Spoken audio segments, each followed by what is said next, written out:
জীবনে কি যে এক মায়ার টানে বারবার বহুবার ছুটে চলে আসি সেই প্রিয় জায়গা নরসিংদী রেল স্টেশন থেকে শুভেচ্ছা জানাচ্ছি আমি আরমান আলিফ।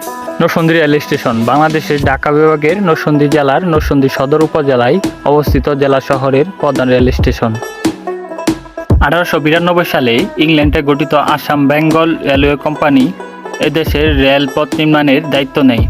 1895 সালের 1 জুলাই চট্টগ্রাম থেকে কুমিল্লা 150 কিলোমিটার গেজ লাইন এবং লাকসাম থেকে চাঁদপুর পর্যন্ত 69 কিমি রেল লাইন জনসাধারণের জন্য খোলা হয়।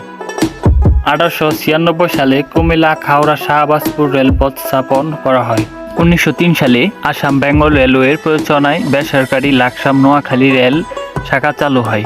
1905 সালে এই লাইনটি সরকার কিনে নেয় এবং 1906 সালে 1 জানুয়ারি আসাম বেঙ্গল রেলওয়ের সঙ্গে একীভূত করে দেয়। টঙ্গী ভৈরব আখাউড়ার মধ্যে রেললাইন স্থাপিত হয়। 1910 থেকে 1914 সালের মধ্যে এক সময় টঙ্গী আখাউড়ার লাইনের স্টেশন হিসাবে নরসিংদী রেলওয়ে স্টেশন তৈরি করা হয়। 1970 সালে এই স্টেশন থেকে মদনগঞ্জ পর্যন্ত রেল লাইন তৈরি হলে নরসিংদী জংশন স্টেশনে পরিণত হয়।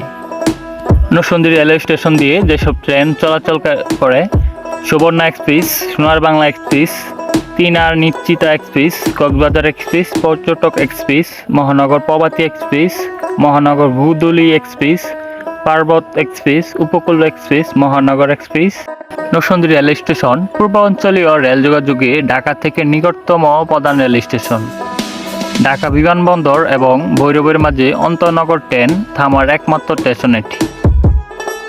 যদিও আমার নিজ জেলা গাজীপুর রেল স্টেশনগুলোতে তেমনভাবে যাওয়া না হলেও নরসিংদী এই আন্তর্জাতিক মানের রেল স্টেশনে প্রতিনিয়তই কারণে অকারণে অদ্ভুত এক মায়ার টানে বহুবার এই নরসিংদী রেল স্টেশনে আসা হয়।